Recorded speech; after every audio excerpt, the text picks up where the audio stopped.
Then it's 2 minutes past, and I do guess that quite a few people still out for lunch. But our next speaker is Jim Fenton. For those who knows Jim, he needs no introduction. And for those who doesn't know Jim, he's just amazing, and he will introduce himself. And I'm looking forward to this one, as usual, Jim. So please go ahead. Round of applause, of course. Thank you very much, Per. Those of you that have been at PasswordsCon just this morning may have already picked up on this. If you're a PasswordsCon regular, you know that Per likes to have kittens on all of the slide decks. And my kitten is a little bit different. It's a little bit pricklier than most kittens. I don't think my talk is necessarily prickly, but it was just the picture that I had. So I'm going to talk about, I'm going to use kind of the formal terminology, memorized secrets, and the difference between the way that we usually deal with passwords and such that are stored centrally, like for logging into something, and those that are used increasingly now for activating a multi-factor authenticator. So I'm going to start with my usual disclaimer. I'm a consultant for NIST, and I'm working on the revision of Special Publication 863, which deals with user authentication, and there's another volume on identity proofing and another volume on federation. But everything that I'm talking about here is my own opinion. It's not, I am not a NIST employee. I don't represent NIST at all. But some of the things that I'm talking about here you may recognize if and when you look at the new draft that we hope will be coming out not too far in the future. But remember that what's coming out next is a draft, and everything is subject to change in the review process. And by the way, NIST treats me very well and makes me feel like a member of the family, and I have a tendency sometimes to refer to NIST as we, and just remember that it's just because they've made me feel welcome. I'm not really a NIST person. So I get hung up on terms a lot, and so here's a few of them. Memorized secret is kind of the formal term that we used in 863 revision 3 in order to get away from the notion of password versus passphrase. I mean, if it's a password, can it have a space in it? Of course it can, but I just didn't want to necessarily limit the scope of what we were talking about. And I've thrown Passkey in here, and our next talk is on passkeys, so that's kind of a preview of that. And I apologize for the wordiness of this slide. I just kind of like cut and pasted some definitions that I had. A couple of things that may be new definitions, new terms for you is what I'm referring to as an activation factor. And that's when you've got a multi-factor authenticator and you need something in order to, you need a second factor in order to use that authenticator. That second factor could be a memorized secret, and it could be a biometric. An activation secret is the specific case where it's a memorized secret, and that's really where I'm going to focus this afternoon, is on activation secrets and how they compare with what we might think of as conventional or traditional passwords, and what their requirements should be. Now, one of the things, I'm going to actually go off slide for a minute here. One of the things that we did in the previous revision of 863, we did all sorts of things that people have noticed about memorized secrets, recommending that they not be subject to expiration. recommending that you not have composition requirements and so forth. But we kind of lumped together what I'm now calling activation secrets with memorized secrets and applied many of the same requirements to activation secrets as other sorts of memorized secrets. And in retrospect, I think we could have done better with activation secrets. So here's what I'm talking about here, and it's used to activate a multi-factor authenticator. So examples of multi-factor authenticators are things like FIDO tokens, are things like smart cards, but they can also be embedded authenticators where your it could be an app in a mobile device or something like that as well. In the case of an activation secret, you can actually use that in order to derive the authentication secret. You can essentially, if you will, encrypt the authentication secret with using the activation secret as a key. I realize it's not a very long key, but we've got some other mitigations for the link that I'll be talking about. Usually the activation secret is something that's selected by the user. There are some exceptions to that. If you get an ATM card, sometimes the bank will choose a PIN and maybe give you the option to change it.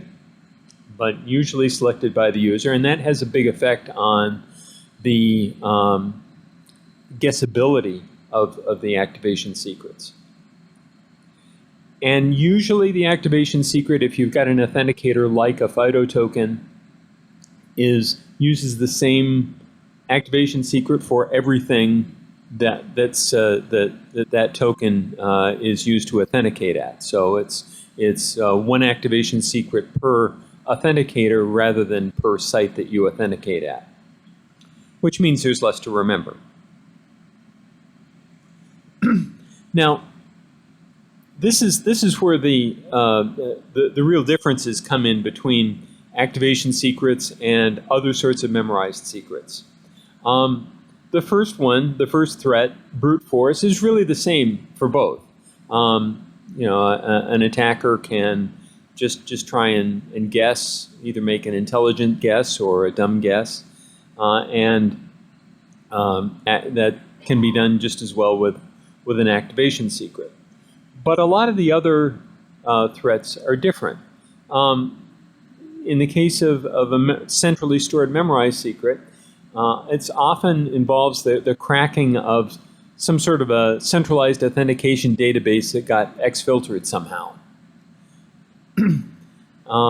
Whereas with the activation secret, we'd be thinking, since it's stored in the authenticator itself or in the endpoint in a few cases, it's really, you're thinking about the physical attacks on that and possible side channel attacks. Is there some way that you can maybe by the radio frequency it emits, or maybe by the current drain? Those sorts of side channels might be possible for a multi-factor authenticator. Shoulder surfing actually is similar to both, although in the case of an activation secret, it's really shoulder surfing plus they steal your authenticator. So, if you're at the subway station and you're typing in your PIN on your phone to authenticate somewhere, be aware of your surroundings, because that might be a situation where you'd have a combined attack where somebody watches you do that and then grabs your phone. And then, of course, for regular passwords, there are password spraying attacks because people have a tendency to use the same passwords on multiple sites. So perhaps the same one that you used on some service that got breached might also be usable for your bank account. Whereas for activation secrets, again, it doesn't matter if it's the same activation secret for multiple sites. Instead, we're kind of thinking more about other sorts of forensic attacks. Sometimes if it's a PIN and there's some sort of a dedicated keyboard for it, maybe there are particular keys that wear down more quickly. Or if somebody's very sophisticated, maybe after you've authenticated, maybe certain keys are warmer than others.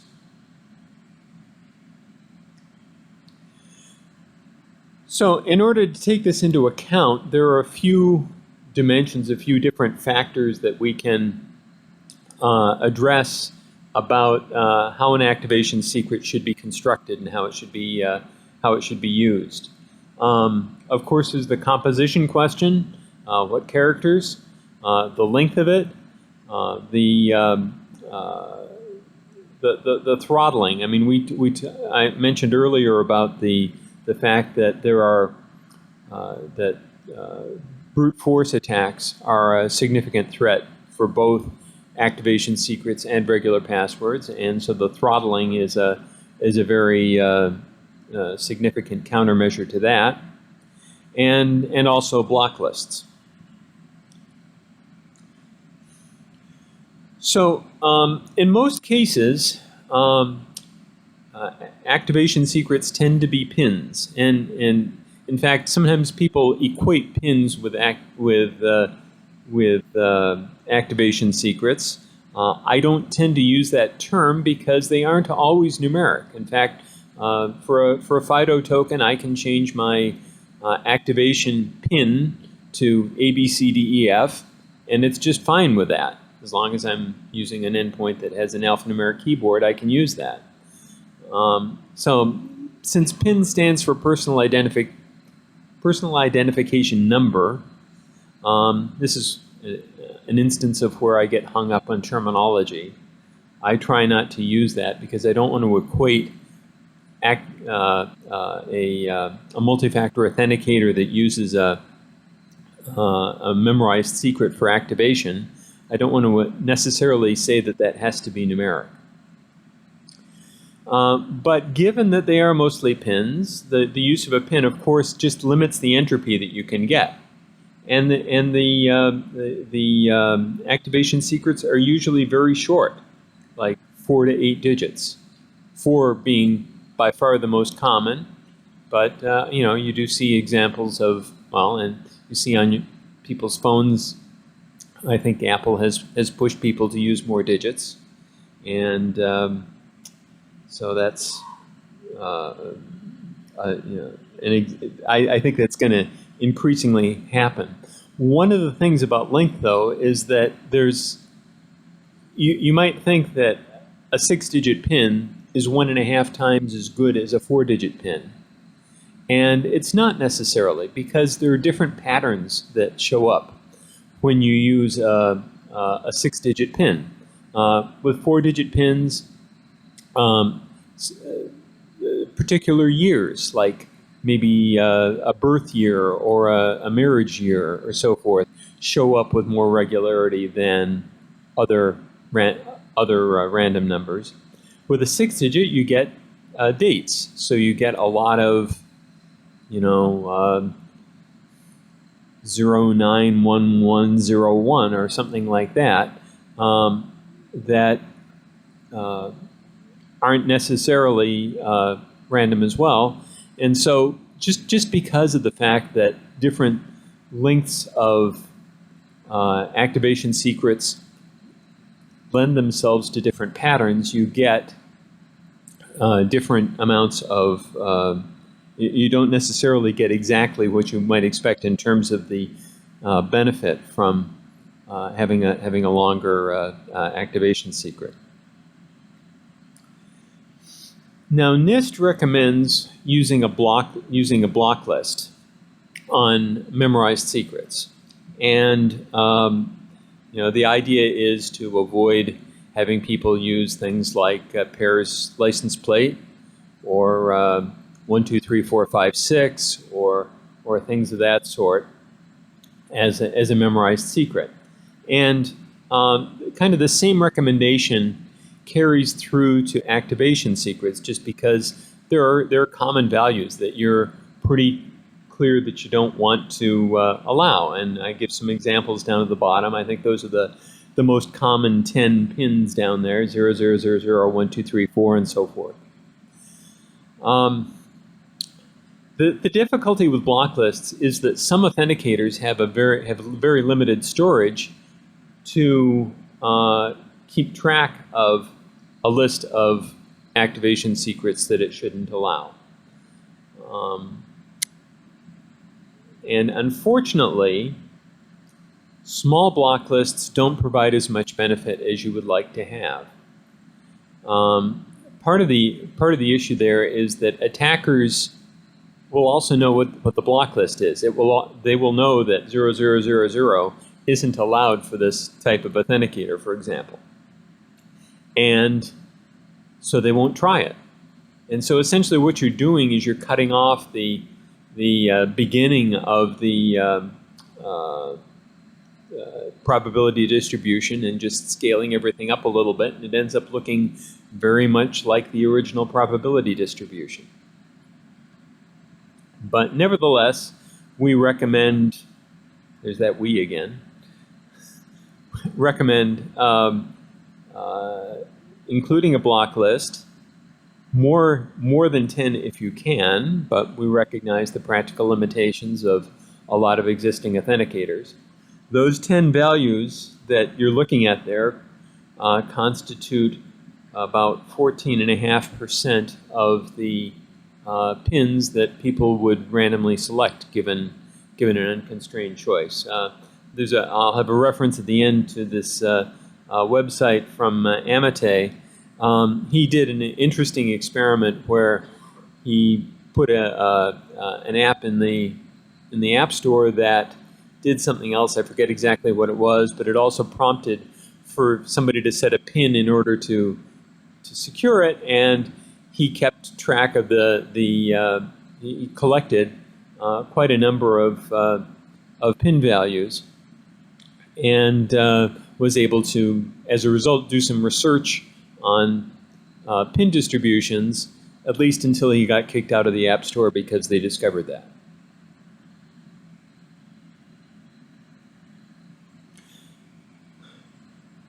And the next dimension is throttling. And throttling can also be a problem on a multi-factor authenticator, because what you'd like to do is you'd like to slow the attacker down without necessarily cutting off entirely, because you don't, sometimes somebody will fat finger their pin a few times, and you don't want them to be necessarily locked out. So what you'd like to do is to slow things down or give some warnings or something like that that says, don't, be careful the next time you type it in because this is your last choice or something like that. Well, you can probably do that warning, but you can't do the actual slowing down because many of these standalone authenticators don't have a clock reference. There isn't any, they don't have a sense of time, and they don't have any way of storing the state information about when the last bad attempt was.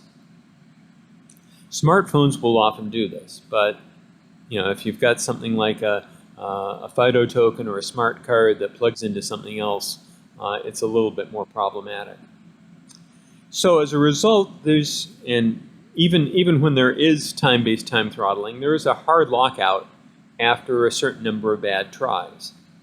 And the difficulty is that the limit needs to be small, like 10, if the activation secret is short. It's kind of a trade-off there between making the activation secret longer, more, higher entropy. You can tolerate a higher limit,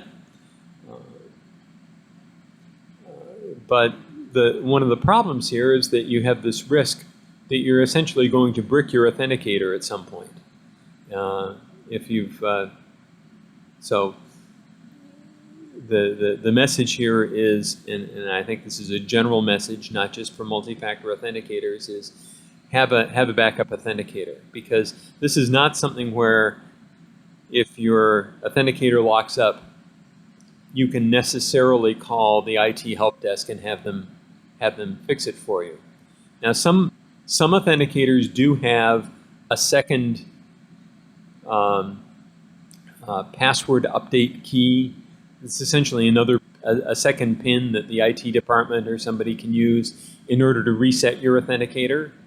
Other authenticators like FIDO don't. Basically, what you have, the choice that you have with a FIDO multi-factor authenticator is that you basically need to reset it, and it goes back to factory reset mode. So, do have that extra authenticator that's maybe in your closet or some other secure place that you can use if that happens. So in any case, this throttling is very important. If you don't do this, there's really nothing to prevent an attacker from that gets a hold of your multi-factor authenticator, nothing that prevents them from going in and just trying all 10,000 possible pins if necessary in order to try and get into your accounts.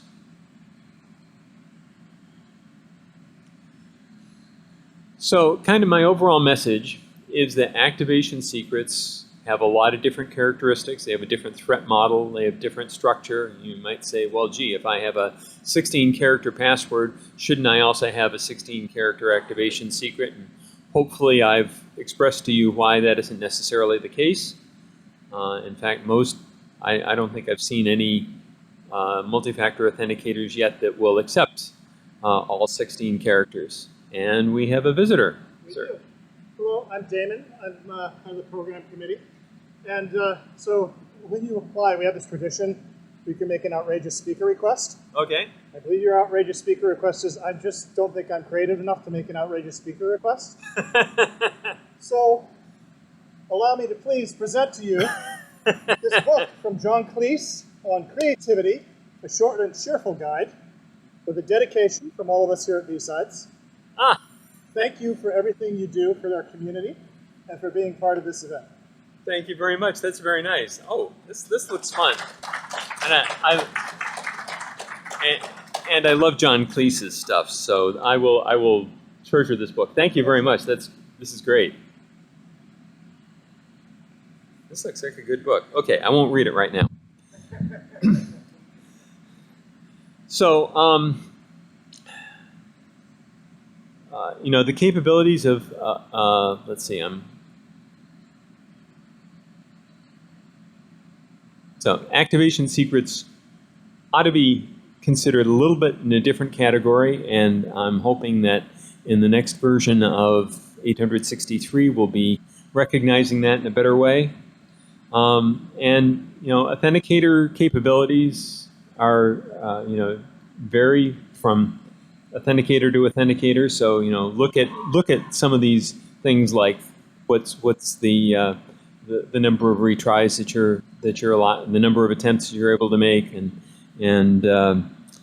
size of activation secrets and all of that sort of thing. And then a couple of references here. This first one here on the security of smartphone unlock pins is just really kind of the Bible on this subject in terms of how people choose unlock pins. They've done some reverse engineering of iPhones to see which pins iPhones don't necessarily like as much. And a lot of research, and I've had some offline conversations with this team as well, because they've done a lot of research on sort of the trade-offs between number of attempts that should be allowed and size of pins and size of block lists and all of that sort of thing. And that was kind of the basis for some of the comments that I made earlier. And then the second one is the website that tells you about the most common iPhone passcodes and tells you a little bit about how he collected that data. And that's all I have. Any questions? Any questions for Jim?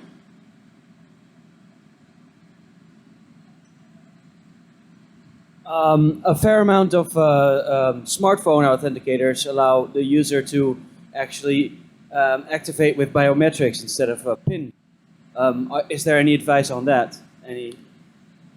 Well, yeah, that kind of goes into the broader category of activation factors, and yeah, I mean the biometric methods are great. I mean I think the current false accept rate, which is the metric for the security of those, the current false accept rate is on the order of between 1 in 1,000 and 1 in 10,000. I think the Face ID is spec'd at 1 in 10,000.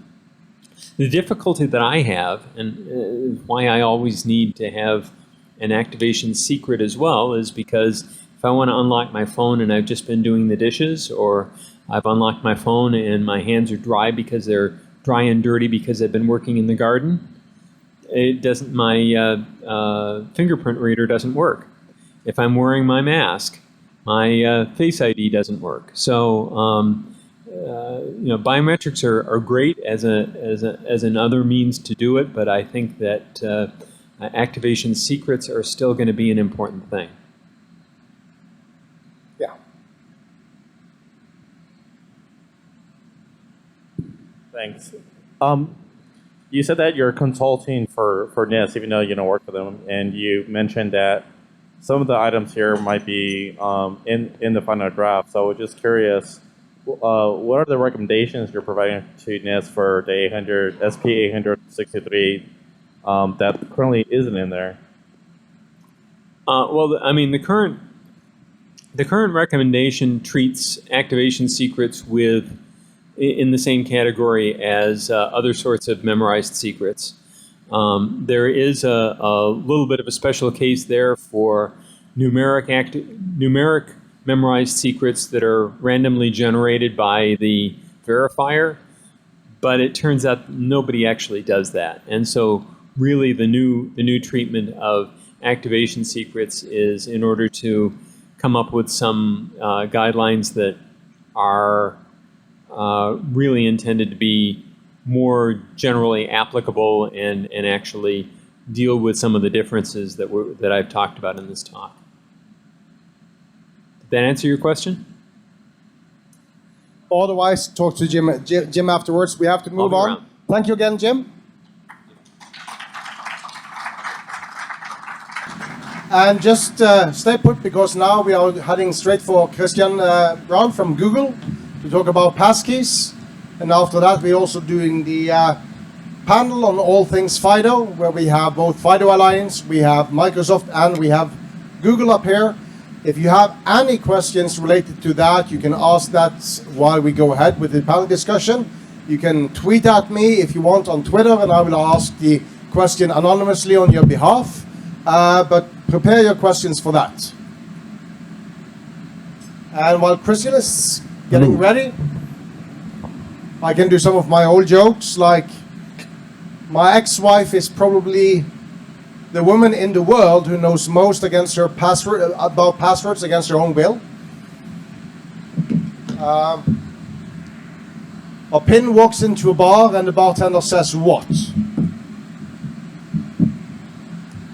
You're too short to be here, obviously." Yeah. I have a little thing with Christian. I was doing PasswordsCon in Stockholm in 2018. I was incredibly happy to see that Christian from Google submitted the talk. He wanted to come and talk about FIDO stuff. And being the person I am, I was thinking about, well, so Christian is coming to talk about FIDO, and I've been up and down talking about FIDO before as well. So I figured how to best welcome Christian to Scandinavia, to Stockholm in Sweden.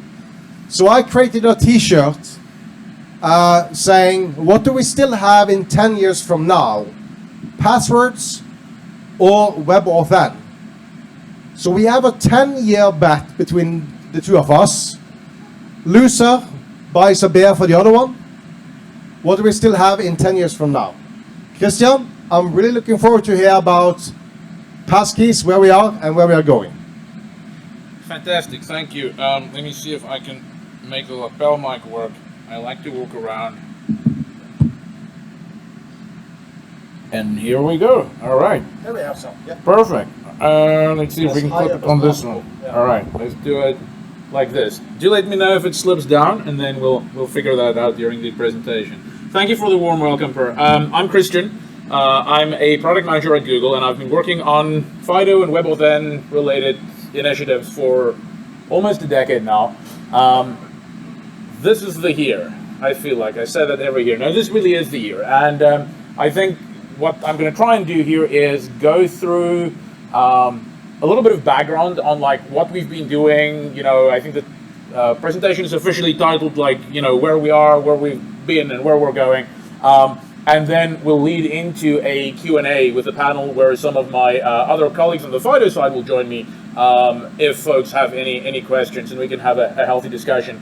Before we get into that though, I just want to make sure that I have my logistics figured out. I am planning to do a live demo, which is always a lot of fun, especially for the people in the audience when it doesn't work. So I think we're good. I think we've got everything ready, and when we get to that part of the presentation, hopefully we should be able to do that without too much trouble. I'm going to plug this in too. Just want to make sure. Don't want to set up my keyboard now. And hopefully we should be good to go. All right, excellent, cool. Can folks still hear me if I'm walking around here? No? Let me clip this on my t-shirt up here. Let's see if that's better. Is that okay? Folks in the back? All right, excellent, great. Okay, so again, I'm Christian, and we're going to be talking a little bit about passkeys today. So let's start with why we're doing this work, right? What is the reason why we got involved in this in the first place? Back in 2009, Google suffered an attack, very similar actually to what has happened just 2 or 3 days ago with some other vendors. Basically, Google got phished, right? There was a phishing email, a phishing message, someone clicked on it, gave away credentials, and hey, you know, someone got into the system. And that same thing happened recently, and it still happens, and it really is because passwords are so incredibly easy to phish, right? It is so trivial in tricking a user into revealing their secret data, the thing that is supposed to make them unique. So easy for them to reveal that to, you know, some other source. And to be quite honest, it's much easier to set up a website and exploit phishing than it is to exploit, you know, I guess the inherent protection in systems today that come as a result of malware protection, right? If we think back like a number of years ago, if we look at this graph, right? Back in 2012, 2013, 2014, the way that you would pop someone is by getting malware on their system. No one does that nowadays, right? For 2 reasons. Phishing is super easy to pull off, and secondly, operating systems have become much better at isolation and just in general at keeping bad and unwanted software out. Apple App Store is one way, you know, very curated. Google Play Store, kind of similar, and even on other desktop operating systems, the operating systems have become much better at ensuring that bad software and unwanted software stays out. So phishing is the one thing that we want to protect against. Back to the short history here, 2009, you know, this stuff happened, and we vowed that we don't want phishing and credential phishing to ever be a problem for Google enterprise users or Google internal users again. And that's really where our journey, the Google journey, started towards the stuff that I want to talk about here today, which is FIDO and passkeys and WebAuthn. So we wanted to find a solution to this problem. So a bunch of different companies got together, right? This isn't an exhaustive list. This is a couple of names of folks that's part of this thing called the FIDO Alliance. And I'm sure folks in this audience have probably all heard about the FIDO Alliance. It's a bunch of us that came together and we said, hey, we want to solve this problem. We have this phishing problem. We have usability problems. We've got other problems. We want to, you know, band together and we want to try and address this problem going forward.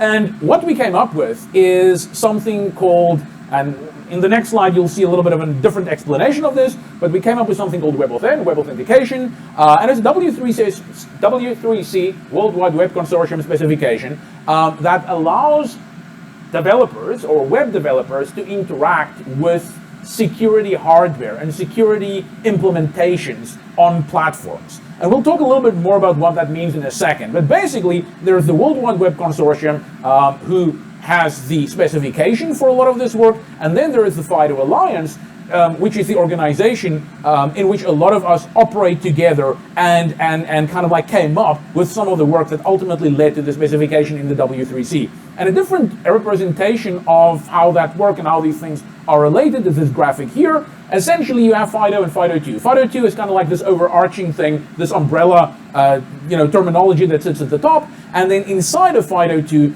you have a web specification, which is how a developer would interact with FIDO stuff. If you write a website, essentially you'll deal with whatever is in the W3C Web Authentication specification. That's kind of like on the right-hand side here. And then if you are a vendor that makes physical security keys, right? That's stuff that we'll talk about in a second. That's part of what we've done in FIDO. Physical security keys was the first instantiation of FIDO hardware and of the solution, this phishing resistant solution, which we'll talk about. But essentially, if you're an authenticator vendor, then you deal with the standard that sits under the FIDO Alliance, which is called CTAP, Client to Authenticator Protocol. For most of us in this room, if you're not an authenticator vendor, if you're not interested in making physical keys, you can ignore most of the part on the left there. But what is way more interesting is recently, we've decided that not only will we, under the FIDO umbrella, be supporting physical external security keys, things that a user has to buy and carry and that they can use to authenticate, but we will also support built-in authenticators. So stuff that's already inside of the platform that can make the platform act and get all of the benefits of a FIDO authenticator. These are things like fingerprint sensors, the screen unlock of the device, face recognition. So there's a lot of this technology that has been in devices ever since the advent of the iPhone 5S, I guess, which is the first real consumer device with a fingerprint on it. I mean, before that we had some desktop and laptop systems, but it never really took off. This is the first time that it became mainstream. And when we saw that, we were like, hey, it would be cool to allow developers to get access to that hardware with all of the features and all of the benefits that FIDO authentication provides. So we'll talk about that. So if we look at a quick timeline here, right, we started off with the physical removable security key. Back in 2009, when Google had our issues, when we said, hey, we never want to get phished again, we designed a protocol, which is basically what ended up becoming U2F, together with some other folks that work with us in FIDO. But U2F, Universal Second Factor, was the first instantiation of FIDO, and that is where you use a physical device. Most of the time a USB device that has some key material on it. When you want to sign into a system, you present this key material, and then the way that the protocol is constructed, the authentication sequencing is phishing resistant. So it means even if you're tricked into going to a website that's not really the real Google or the real Microsoft or the real Facebook, the security key will not reveal its secret. And that was kind of like one of the big benefits of moving into this FIDO world, because if you look at other forms of multi-factor authentication, pretty much none of them, except for smart cards, have the inherent phishing protection that FIDO devices have. So FIDO devices brought, back in the blue kind of side on the left, it brought phishing-resistant multi-factor authentication to the masses and to the web. But we still needed users to go and buy physical security keys. And, we knew that that had a very limited kind of like usable segment there. And then we went on and we said, well, it's really cool now that the iPhone 5 has fingerprint sensors and Android has fingerprint sensors, and now it has on laptops and other devices. We have like Windows Hello, which is a mechanism for doing biometrics on the device. What if we could tie that same technology into FIDO, and we can essentially expand from only users who buy physical keys to a world where anyone that has hardware that has these capabilities can also benefit from phishing-resistant FIDO as kind of like an additional factor. We'll talk about that in a second. So that's kind of like stuff that we've done back in 2017, 2018. Lately, we've added support for other, purpose-built flows. For example, there are certain types of financial services regulation that came out in Europe.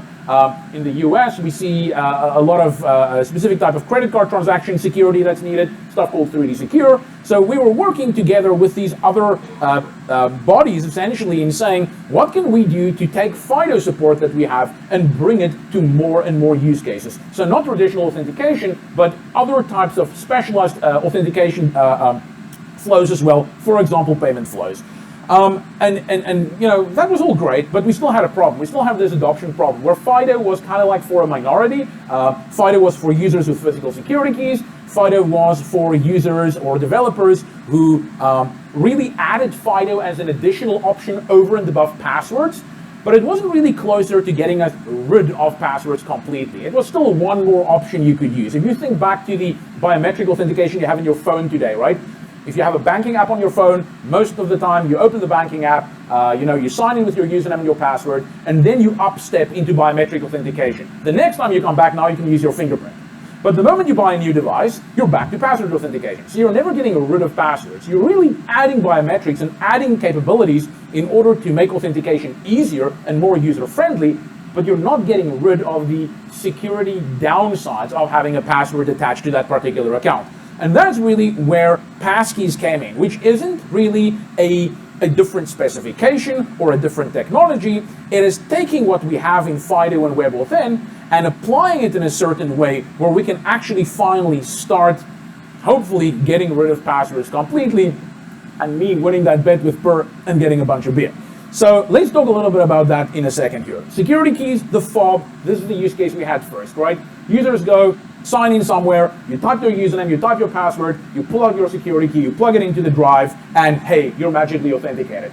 Not really a better user experience than using passwords. One can argue that it's maybe better than having to use SMS OTP in terms of usability, or better than having to use push because it's easy and the device is already maybe in your USB port and you just tap it. But it was definitely an improvement in security, but it wasn't really an improvement in usability, and it certainly didn't get us closer to getting rid of the usability issues regarding passwords.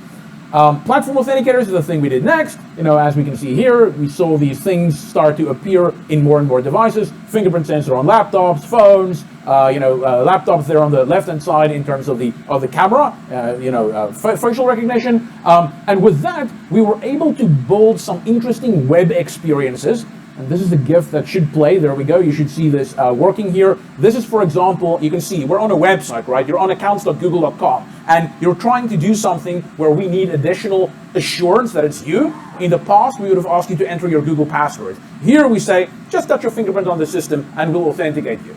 Not really that groundbreaking because apps were able to do this, since the iPhone 5S. But finally with WebAuthn, we brought these experiences to the web. So we allowed web developers to also make use of the inherent technology built into these platforms. And we had a bunch of relying parties or developers supporting these flows. PayPal had some implementations, eBay had some, Yahoo Japan, Entity Docomo, and Google, and a bunch of others. So actually, I saw an email this morning, a colleague of mine sent me a screenshot of a Yahoo US account that actually has a similar functionality here as well. So now I can probably start removing the JP designator there under the Yahoo side, because it looks like we're still seeing more and more adoption of this type of workflow. But like I said, this is a usability improvement, right? It's not necessarily a security improvement. If your finger is wet, as Jim said earlier, you still get the fallback, right? You can cancel out of this flow and always opt for still typing your password. There is no reason why you can't go back to that. What we wanted with FIDO and ultimately with WebAuthn is we wanted to move beyond the password. We want to end up with accounts that don't have passwords. They might not even have usernames. So the big question is, how do we get from here, which is where we were, into that world? And that's really what we'll be talking about here. So I had a problem with FIDO adoption, as I said, right? Problem is usability, right? Limited consumer awareness and usage of security keys. I can tell you about the statistics there, but as you can imagine, it's not like we see all Google users using security keys. I mean, we can't even get all Google users to use USB. So, and there are certain types of initiatives and things that we have where we're trying to push more users to take more ownership of account security. But it's hard when that entails physically buying something and carrying yet another device. So we had that challenge. Second one is, challenges with platform authenticators is a second factor. Even as a first factor, like I said, we never got rid completely of the password. We just gave you another option. And it's great to have more options, but that doesn't really change the security paradigm or the security model all that much. And then the last one, as I said, like high barrier to adoption for users who need to opt into 2SV. I mean, we can't even get users to opt into 2SV. How do we opt them into using technology that entails an additional step or 2 or 3 steps and having to carry around physical devices and all sorts of other stuff? So these were the problems, and these were really the FIDO limits back before we started in this engaging in this Passkey realm. So what is Passkey? Well, Passkey is a password replacement that is safer, easier, and faster to use. Passkey isn't the brand. It's not supposed to be capitalized. It's a noun. It's like passwords, right? You just say, hey, I have a password. I have a passkey.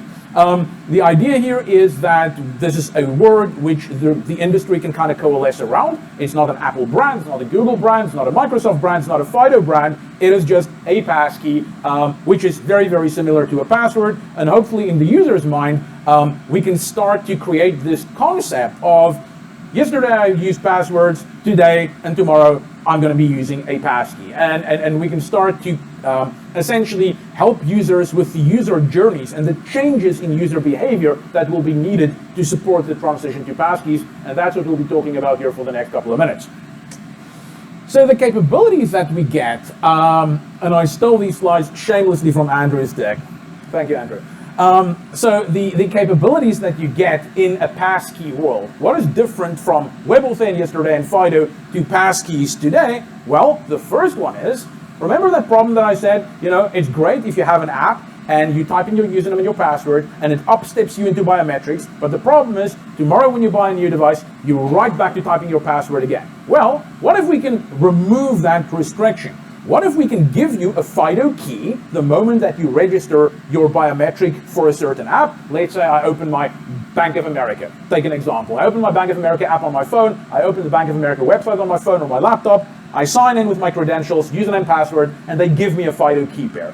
I didn't go into that details. I'm assuming that folks here kind of like have a basic understanding of what's going on beneath, the layers of FIDO. But essentially, when you get a FIDO, when you do a FIDO registration, when you register your security key, or when you register your platform authenticator, your fingerprint sensor, or your facial recognition on a certain website or to an app, a public-private key pair gets created. The private key stays on the device, and the public key goes to the website, right? So that's kind of like how FIDO works.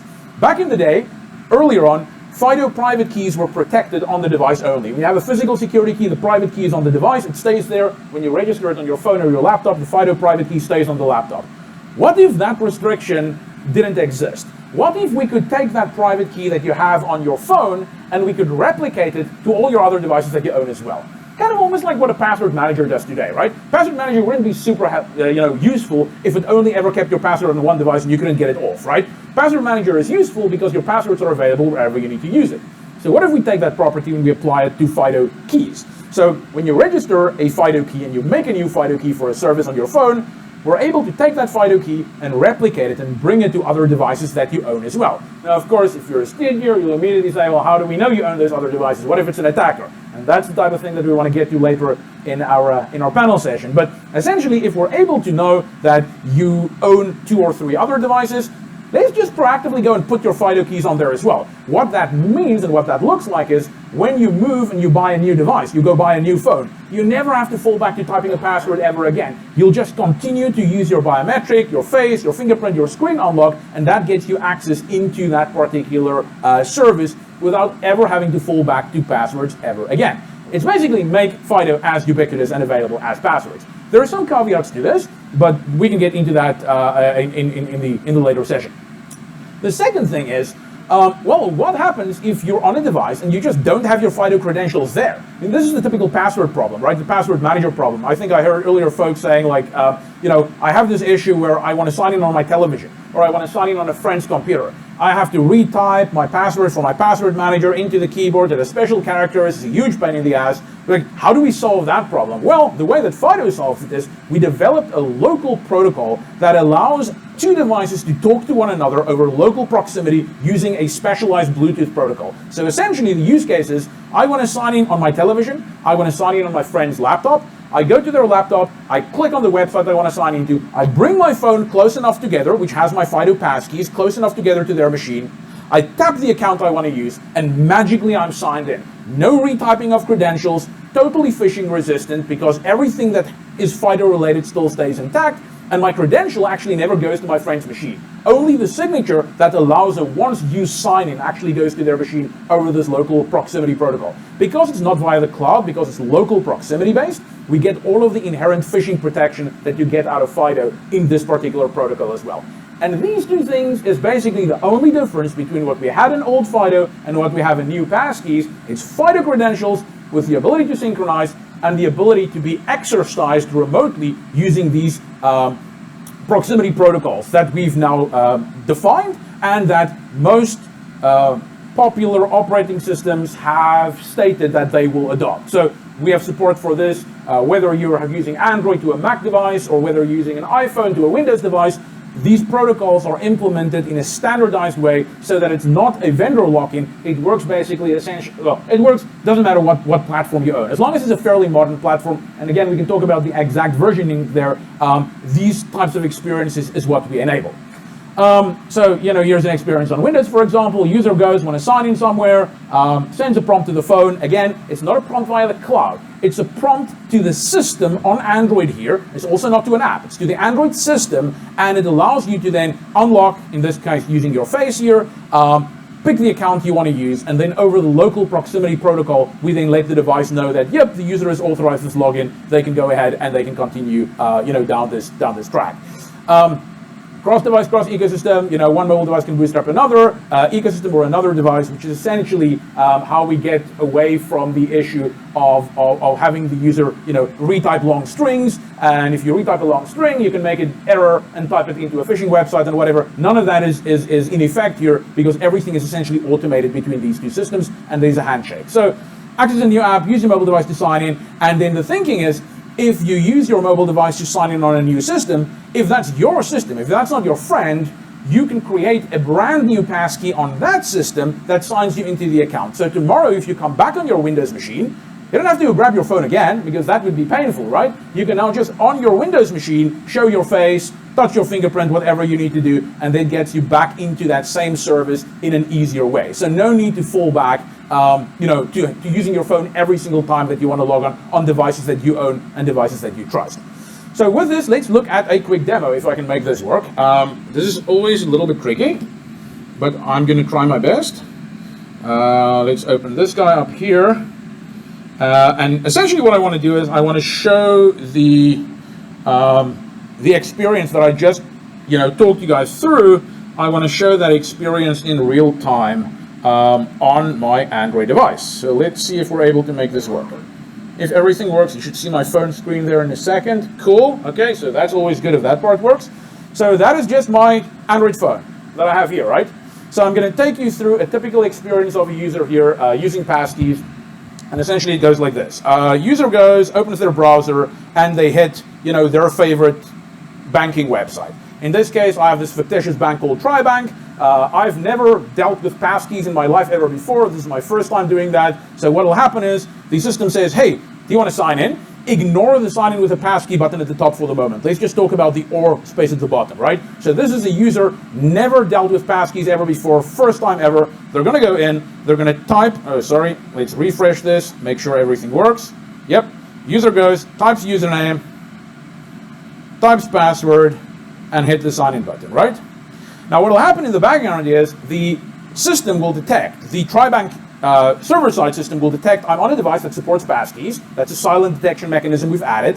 And it'll offer the user the option to create what's called a passkey. So there's an explicit passkey creation moment that takes place. I'm going to say, yep, create me a passkey. System UI kicks in and says, hey, do you want a passkey? I say, yeah, sure, I want one. Here's a little bit of metadata about the passkey. Passkeys contains an icon, it contains a display name, it contains a username, a bunch of information, and it also tells me there down at the bottom that this passkey will be synchronized to my Google account in the future. So if I sign in to Android on any other device, I will actually be getting those passkeys on that device as well. And then lastly, I need to do a user gesture here, touch my fingerprint, and that creates me a passkey. So now that I have a passkey on my phone, next time I come back to TriBank, either on this phone or on any other phone that signs into that same Google account, all I have to do is either now know that I have to hit the sign in with a passkey button, but we know most users won't. So we've decided to also integrate passkeys with the autofill system on the particular device that we're on. So if the user were to click into the account name field here, which is what I'm going to do, rather than allowing me to type, it'll come up and say, hey, you've got a passkey. Do you want to use that? And I'm going to go, yeah, sure. I want to use my passkey. Click it, touch my fingerprint, and at this point, I should instantaneously be signed into the account. Now, I mean, up until this point, that still makes a lot of sense. One other cool thing that I didn't say is, once I made a passkey on the web, the same passkey is also usable in an app. So if I download the TriBank app from the Google Play Store, I can now open the TriBank app. I can hit sign in with a passkey here. I can click on that exact same passkey I created over on the web. And because the app and the website is linked using asset linking, I can go and just touch my fingerprint and amazingly be signed into my app as well. So whether I create the passkey on the web or the app doesn't really matter. They're usable in both places. And then as a last kind of little add-on to the demo is, let's quickly show how the experience would work for a user that's on a friend's machine. So I'm going to sign into TriBank on my buddy's machine over here. And what I'm going to do is I'm going to go to the TriBank website. Let's make sure it's online. There we go. And I'm not going to type in my username and my password here. I'm simply going to say sign in with a passkey. The system will detect that I don't have any passkeys yet for TriBank, so it's going to tell me to scan this QR code. Now, the QR code is necessary just to let these two devices know that they want to be talking to one another. If you have another 5 laptops and 2 phones in the audience here, we don't want my phone to accidentally talk to your laptop. So it's kind of like a disambiguation thing, where I want to make sure this laptop and this phone talk to one another over Bluetooth. I'm going to say use passkey. There is no explicit pairing. Everything is handled by the protocol. So I say, yep, I allow these devices to talk to one another. The passkey I created earlier in my demo is now available on my phone. I pick it, touch my fingerprint, and at that point in time, I should be magically signed in on my laptop here on the left. And as I said earlier, because I don't have a passkey on my laptop yet, the website will offer me to create a local one. So next time I come back to TriBank, I don't have to grab my phone. So I'm going to say, yeah, sure, make me another passkey on my laptop. I can use my fingerprint because this laptop is one of those that's equipped with a fingerprint sensor. So I'm going to touch my fingerprint. And now I have yet another passkey for this website on my laptop. So if I ever come back to this website on my laptop here, I can just click sign in with a passkey, touch my fingerprint, no phone needed, pick the credential that I want to use, and instantly I will be signed into the account. I promise I'm almost done. We'll go a quick recap, and then I will make time for the panel here. Let's just look at a quick recap here. So what did we see here? Well, the first one is user info is stored on the Authenticator on the registration, right? Remember I had this promo where the website said, hey, do you want a passkey? At that point in time, I create a credential on the device. It's called a Discoverable Credential, which means metadata about the credential is associated with it on the device, which means I don't need to type usernames anymore. I don't need to type passwords. All of that information is now associated and stored on the particular Authenticator on the platform. So next time I open that website up, the system can prompt me for all of my stored credentials. I simply pick the one I want to use, click on the one, do my fingerprint scan, and amazingly, I'm signed in. As I said, the synchronization happens if I own more than one device and they're all signed into the same account. We get synchronization. Now, here's the little caveat: synchronization doesn't happen like in password managers between Chrome on Windows to Chrome on Android to Chrome on Mac. No. For FIDO, we want low-level platform support. So passkeys only sync in between ecosystems owned by the same vendor. So on Android, my passkeys made on Android only sync to other Android devices. It doesn't sync anywhere else. Passkeys made on macOS sync to iPadOS, and they sync to iOS, all part of the Apple ecosystem. Passkeys from Android does not sync to iOS. If I want to sign in on my Mac device using an Android phone, I need to use the cross-device Bluetooth flow that we saw, the QR code scan flow. That's how I get my passkeys, or the sign-in mechanism between devices of different ecosystems. And the reason why we went for that is we wanted the security properties of hardware-bound and stored keys that's stored directly inside of the system. We did not want to have the same issues where the private keys is perhaps just stored in a file on disk, so malware can get to it. We wanted the assurance of having these keys protected by the hardware, which means passkeys also inherently get away from other forms of multi-factor. If I have a passkey, I don't need SMS OTP. I don't need Google Authenticator. I don't need push authentication. Passkeys solve 2 authentication factors in one single step. The possession of the key and the way to unlock it is enough to get access to a passkey, which should then account for both authentication factors in one fell swoop. That's the other reason we wanted to go down the passkey route here with the protection. Last slide, I promise, is, and then of course the integration with Autofill. We don't think it's going to be successful if we have to train users to go and find a button like this on a page. So we actually don't think that a button like this should even be on a page for the next 5 years. We should have integration of passkeys directly in the autofill system, so that together with your passwords, we just show you available passkeys, you click on it, and you can sign in. And if you don't have a passkey available, you can always go passkey from a different device, which allows you to pair a different phone, bring it to this in proximity, and then use the passkey from another device to sign in on the device that you currently own and that you're currently on. That is it. I know I am 1 minute over. Any questions? I guess we can get into lots of questions afterwards. Thank you, Christian. All right. I do know I have tons of questions, but that's why we are doing the panel now. So Andrew and Tim can also come up and join me on stage. And, well, short round of applause for Christian first, of course.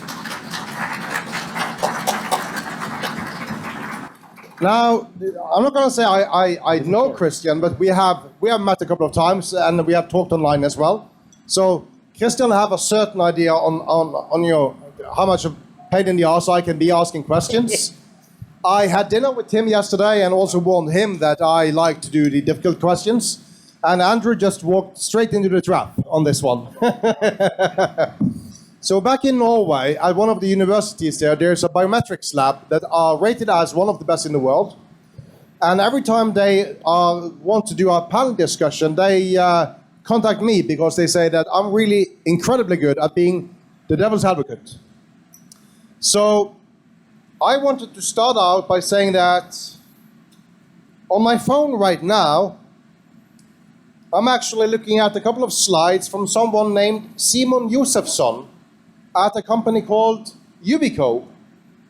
And these slides are actually from PasswordsCon in June 2011. Oh, wow. In Bergen, Norway, where he was presenting the YubiKey. And very shortly after his talk, I purchased my first YubiKey. And this is then 11 years old. So my first question is for Andrew. What's taking you so long? Thank you. How much time do we have before the next session? Well, after this session, there's a 1 hour break. Oh, there is. Okay. Is this on? So, great question. I'd note that, so FIDO Alliance, for those of you who don't know, we're an industry body. Over 250 companies take part. We're fortunate enough to have all the platforms involved, Yubico, security key vendors, service providers, groups like that. We're coming into our 10th year of existence. So this is around 11 years ago that Yubico had the idea of the YubiKey. I think we've made remarkable progress with the FIDO standards. Christian talked about WebAuthn. WebAuthn is supported by dozens of leading brands. Hundreds of millions of consumers can log in, re-authenticate without a password, thanks to that. Now what we're hitting, though, is a point of, well, that's good, but to really take on passwords and to have the same ubiquity as passwords, we need to take on some of the same traits, which is easy access, ubiquitous access, and ease of use. And I could say, like, today, every conversation I have about FIDO begins and ends with usability. And so passkeys, first and foremost, are a more usable means of doing passwordless authentication, which allows us to hit our core goal of reducing industry reliance on passwords.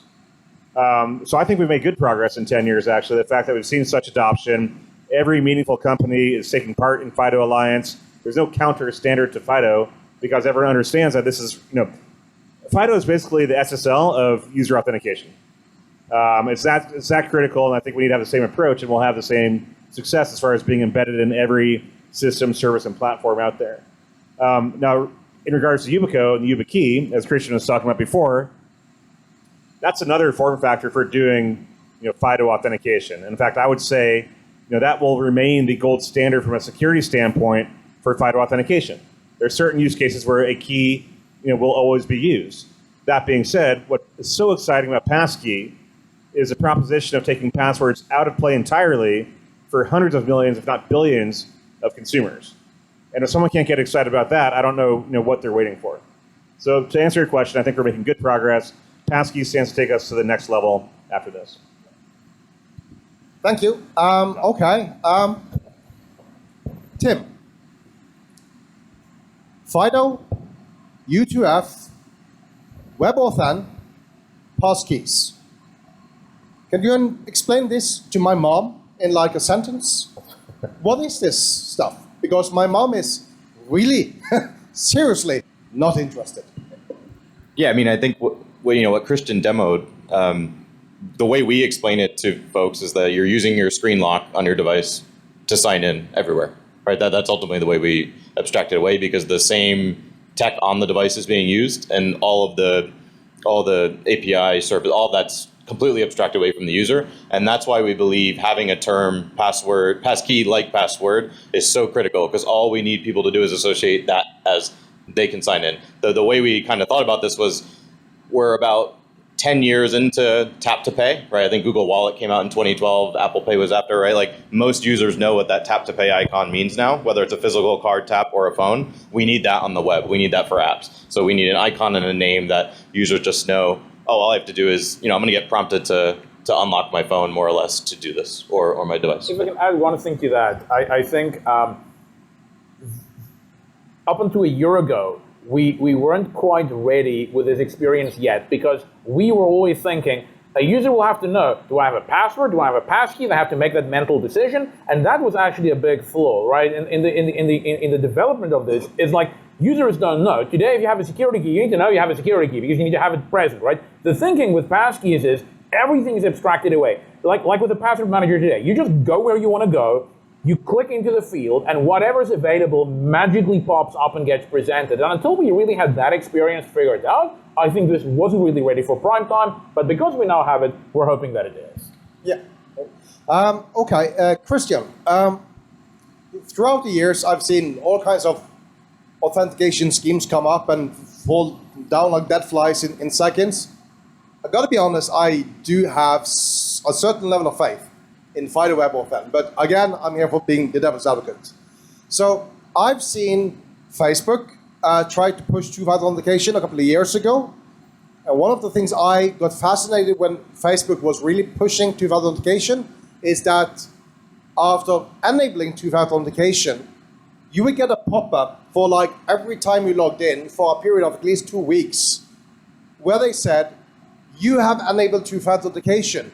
Would you like to turn it off? And I was like, wait, what? I do know people at Facebook, so I asked about this, and they said, well, it's pretty simple, Per. When you have 1.5 billion users in the world, there are going to be some people that are clueless, absolutely clueless to what they just did. So they had to do that just to make sure that people at some level knew what they were doing. Apple have also tried to push the adoption of two-factor authentication for your Apple account. Google is pushing the Advanced Protection Program. Google, when will you try to push the use of FIDO WebAuthn onto users, like to make it mandatory for, let's say, just a couple of million users, just to see what happens? That's a great question. I was looking for the meme, but then I decided, no, I have too many tabs open on my browser. I don't want to go there. I was looking for that meme with a guy riding the bike and then putting the stick into the wheel, right? I feel like that is what Facebook was doing when they tried to get like two-factor authentication adopted and then giving users these options to keep turning things off. I'll answer the question kind of twofold. The first is, Google is on a journey to enable two-factor authentication mandatory for 1 billion users. Doesn't matter if you want it or not, you're going to get it. And I mean, Apple has already to a certain extent done some of that stuff on the iCloud side, right? Today, it's very, very hard. If you have an iCloud account, it's hard to turn off two-factor authentication on that iCloud account, right? There was never an explicit moment where I turned 2FA on my iCloud account, but it's been there for as long as I can remember. And that's a conscious choice and a conscious decision they made. We're doing the same thing. I think we just publicized that we've enabled it for, I think, 150 million users. If you go look at the Google blogs, Google two-factor, like you'll see some stuff that we've said about like successfully testing this out. Like we took 150 million users, we've enabled two-factor authentication for them. We looked at their account health over like a 6-month period and see what happened. Can they still log in? Can't they log in? Now, okay, I will say, I'll caveat this with, that was like a pretty good group of users we picked, right? They have recovery options. There's other things that's good about their accounts that made us want to go and pick them. But it worked out, and we're definitely on a journey to get two-factor authentication in general to more users. Now, let's talk about WebAuthn. The reason why my counterparts in Google on the account side is so excited about WebAuthn is you can sell WebAuthn as a usability benefit, right? It's hard to sell two-factor as a usability benefit, right? It really is purely a security benefit, and users don't care. They're like, you should keep me safe. They're really angry at you when you let someone else get into their account, but for the most part, they don't want to deal with it, right? They're more angry if you lock them out. I mean, that's obviously the worst, right? So lockout is bad, getting someone else to their account, bad, and then, of course, for the rest of it, they don't want to deal with it. The way that we're thinking about positioning WebAuthn is exactly what we've seen in that banking demo.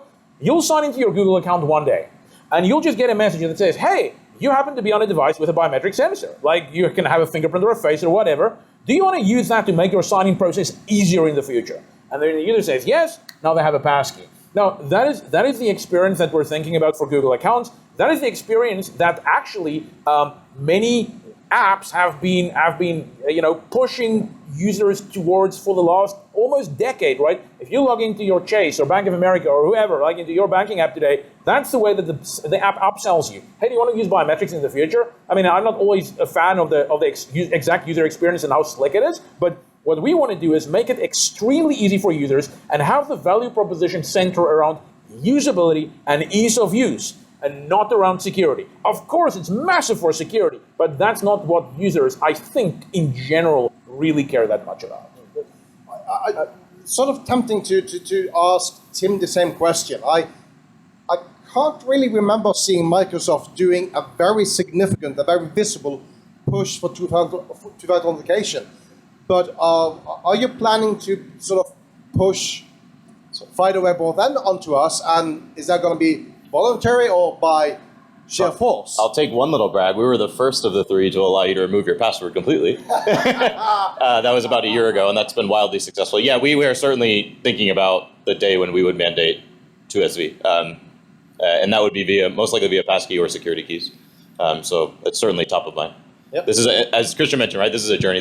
These releases that you're going to see very shortly, this is not the end, right? We're going to constantly improve, and it's going to be, it's going to be realistically be about 12 to 18 months before we can really start to push this on these big accounts. Yeah, Andrew. I mean, what are you doing from FIDO Alliance centrally to sort of like, I don't know, can you ask all the members of FIDO Alliance to push this stuff at the same time so we get the maximum attention to it, or how do you do that? Yeah, so a couple points here. So first of all, I think the questions are fascinating because to me, they're all about usability. The question to Tim, the question about your mom or whoever it might be. My mom is incredibly difficult on this. Your mom, but like it's always your mom or your whoever it is. Like it's that proverbial person, but it's all about usability. And to that person, it's like, Apple has done a great service to the industry by introducing Touch ID. And Apple basically consumerized user authentication with Touch ID. And people are so accustomed now to using biometrics, that's the expectation of user experience. The Facebook experiment with trying to mandate two-factor authentication and sticking the stick in the spoke, that's a usability challenge. These are not technical challenges. So again, as I said before, pretty much every conversation I have about FIDO these days begins and ends with usability, which was not the case 12 months ago. It was about security. And all the benefits of usability actually have obviously security implications as well. They have bottom line benefits and top line benefits too. And so to your question of can we just make people do this? Well, no, we can't. But the fact of the matter is, on May 5th of this year, we had a press announcement with Apple, Google, Microsoft, and FIDO Alliance, where all three platforms announced their commitment to support this vision of passkeys. And we can't do much better than that, right? And all three platforms are going to support this, starting with iOS and macOS this year, following with Android and Windows over the next 12 to 18 months. So I think that as that endpoint support becomes more and more prevalent, we will see the service providers, go towards passkeys. And there's a lot of discussions right now about how and when and why they need to do it. To be clear, as Tim just pointed out, like this is a technology in development. Right, so the technology is mature, right? It's already out in iOS and in beta form right now. But like any new technology, it does need to iterate. It will iterate based on market feedback, based on market forces, and we're taking that feedback's happening organically and also through the alliance itself, so that Passkey over time will become more and more better tuned and also fit all market demands. One other point that we're doing inside of FIDO Alliance, we're not just hearing about usability. We're actually embracing it as a standards organization into everything we do. So we have a UX committee, we have a UX system coming into place, looking at user experience in every step of the way across our specifications and across our outputs. So Passkey will be front and center, but we're also looking at things like UX for security keys and other deployments of FIDO authentication. How can we, again, the usability is a very good point. I do have a t-shirt today, a friend in Israel, Avid, called Security Digger, Sec Digger on Twitter. He has a rule, Avid's rule. He says security at the expense of usability comes at the expense of security. It's a really good one. Is FIDO, is it easy for normal people just to get started, or do we actually have to do any kind of training to get them started with this? I mean, again, back to my mom. Can she figure this stuff out without any kind of training at all? Because training is a cost. So let me talk about the user perspective, then turn over to Tim and Christian and talk about the the developer's perspective. So WebAuthn, again, is a remarkable API, and it's built in every browser, and anyone can basically deploy it today for use of platform authenticators. That being said, we heard from service providers like, hey, this is really exciting, but like there's some wonky stuff happening with like OS prompts and browser prompts, and like we don't know if this is being, how do we deploy this? And so we actually did our first UX study last year. We hired an external UX firm. We had a committee led by not your typical standards wonks, but by UX and design leads from companies like Visa and Apple and Intuit and JP Morgan Chase, who helped scope a study, a 3-part study, both moderated and unmoderated testing of people actually trying to enroll and leverage a platform authenticator to log in to a site supporting WebAuthn. And we learned so much from that. And it's fascinating watching users do things like try to use Touch ID on a MacBook to log into a fictitious bank site. And watching like this focus group, someone being like, wait a second, like, why does it want my fingerprint? And why does this bank want my fingerprint? And why do they want this? And so what we learned is that there's a lot of education that needs to happen about like, hey, first of all, your fingerprint's not leaving, but also all the user flows they're in. And most of the design stuff that we figured out was not about iconography and colors and stuff like that. It's about terminology and getting information across effectively and letting people know what's happening and like selectively disclosing information as they go along to help walk them through the entire user journey from being primed to enroll for WebAuthn, for your account on through to login and customer support and stuff like that. So there's a lot of science behind this, and we're trying to take that on as a body and then making these guidelines freely available to anyone to use, which they are today, and they are being utilized. Usability studies on this. Before we move on to Christian, just an additional follow-up on that one. Usability studies in the US, fine. I'm from Norway, and I will make the claim there are social and cultural differences between, different cultures, different countries, across borders, across nations, everything. Have this been tested out in European countries? Has it been tested out in Germany, which are just a tad more privacy concerned than anyone else in the world? I just want to act that before Andrew answers. I will say we're seeing statistically significant difference in pass rates, users being able to pass this when looking at different jurisdictions. So absolutely, there's definitely differences that we see in ways that we need to approach that. Andrew? Yeah. Okay. Anything more to add to this? How to... Do you want to talk about the developer side? Yes. Well, we can go to the technical side as well. It's a good point. Yeah, I mean, even just high level for developers, right? All of everything that you saw today was very minor tweaks to the existing FIDO2 WebAuthn stack, right? The autofill is literally adding a new tag to a username field. The cross-device thing is not something you as a relying party or website have to implement. That's all handled by the platform. All that magic is handled at that CTAP layer that Christian mentioned, client to authenticator protocol.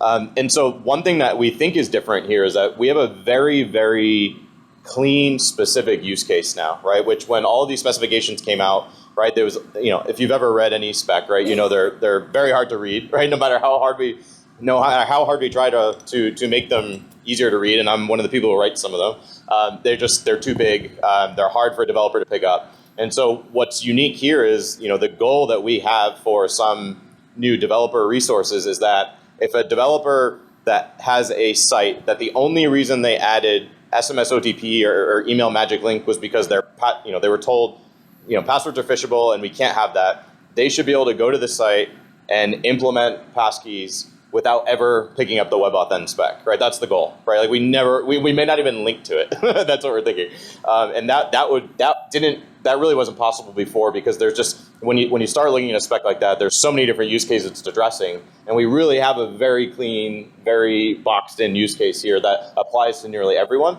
And the other dimension to it is we didn't have any good libraries at the time, right? There were some like reference implementations, but again, they were served either not enough use cases or too many use cases. There's one specific library called Simple Web Authn that is already ready for all this Passkey stuff. We found a bug in it last week. It was fixed in 2 days. Right? We have amazing libraries that no one has to go write this stuff themselves anymore.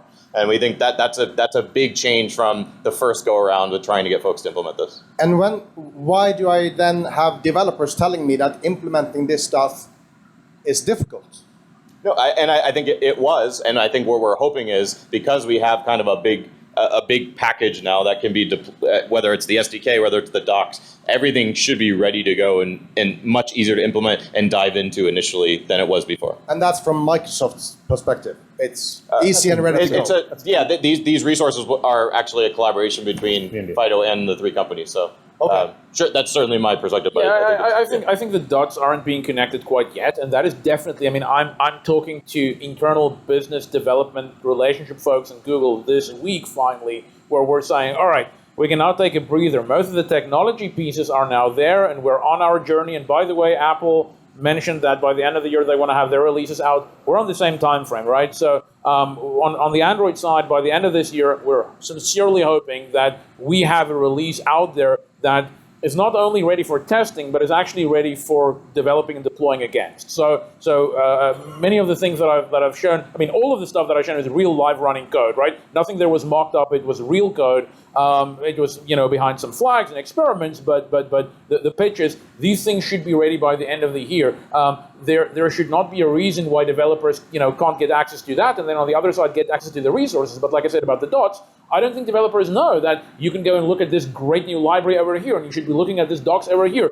People Google WebAuthn, they get to the spec, and they're like, what the hell is this? And I think that really is something that we need to address. So back to my biz dev folks, it's like, we want to try and make it easy. Like, if we can get relationships started with the developers, and I mean, that includes the top 100 apps, but it includes also all of the long tail. Like, how does someone pick this stuff up? The last thing I'll add is, whereas we need to make sure there's messages for developers or messaging for developers, I think we've already lost if we need to pitch this to end users, right? If we need to go pitch the value proposition, like today with security keys, you need to take an action. You need to buy one, and then you need to go and navigate on a website and look for multi-factor options and look for security keys. If this is the way that WebAuthn is going to be deployed, it'll be a huge failure, in my opinion, right?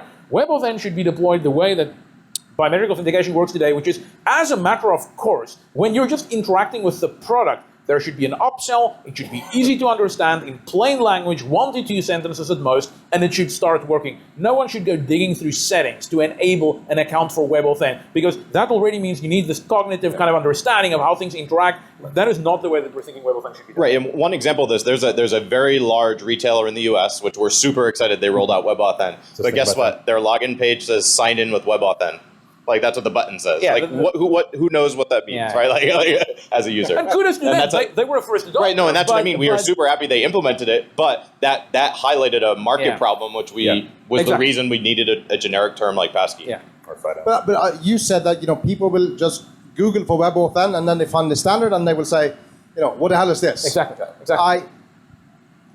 Well, you're the owners of the search engine, so I assume something could be done. We don't have control over the search engine results, remember? But yes, I agree. Yeah, the search engine is just living its own life. So, but one side effect, which I think is good, like inside FIDO Alliance, like within 3 weeks after we started using the term Passkey, we didn't hear WebAuthn again. Everyone was saying Passkey. So that's a nice thing, is if we can, hopefully people are actually finding the Passkey resources, not WebAuthn. Yeah, I mean, to be clear, we actually invested in creating kind of a consumer brand option for FIDO. So we had sign in with FIDO buttons, which is, I still think, better than sign in with WebAuthn, but whatever. So the market didn't accept it, which is fine, And we have a mark with that, but we put it out there as a straw man. The market didn't accept it, and that's fine, But we understood there needs to be a name for something. Right, and so we do think that Passkey as a noun will be that name. Yeah. But that's what I want to. I mean, the reason why we're here is I want to also put it out to the room here. The folks here are this is our ambassadors. Hopefully, help us in getting the word out. Resources and developer efforts and libraries. That is really what we need. We can put forth our perspective and collectively maybe our 3 organizations, but. We will really only have success if this is almost like a grassroots efforts between everyone involved and the experts in this area, kind of using the technology, making it their own, and releasing their own artifacts. That is how we get success here, I think. Anyone in the audience who would like to ask questions? Well, didn't have to ask that question. Any developers that are thinking about implementing WebAuthn, but they would like to ask a couple of questions on, how do I do this? Or if you find it difficult, raise your hand. Yep. Okay. I can't hear. Hi, I'm a developer. I read a little bit about FIDO and the web. I thought, I'm going to go and give it a try on a demo. And I kind of drowned in the documentation. It was like a month and a half ago. I was like, oh my God, I'm not going anywhere here. Yeah. So I think you guys are doing a great job, but maybe make it easier for the developers. Yeah. That would be great. Yeah. But and also, I'm very happy that you guys came here, but I'm missing one big actor. It would be nice if Apple was here too, to get some bit of feedback. You can check Twitter and it's not anything but we're still in a position where it's hard for folks to travel and things like that. But we're still in a pandemic. So. Yeah. But when you say we want people to collaborate, maybe we should be giving people the idea of community, like the FIDO community, so people feel like they can. Well, so that's actually code. The developer resources that I'm talking about, which will end up being passkeys.dev, will be the website once it's live. That's actually being driven by a community group in the W3C called the WebAuthn Community Adoption Group, which maybe we'll need to rename the Passkey Adoption Group. But that is actually anyone can join. We meet every 2 weeks, and actually it's myself and Matt Miller from Cisco.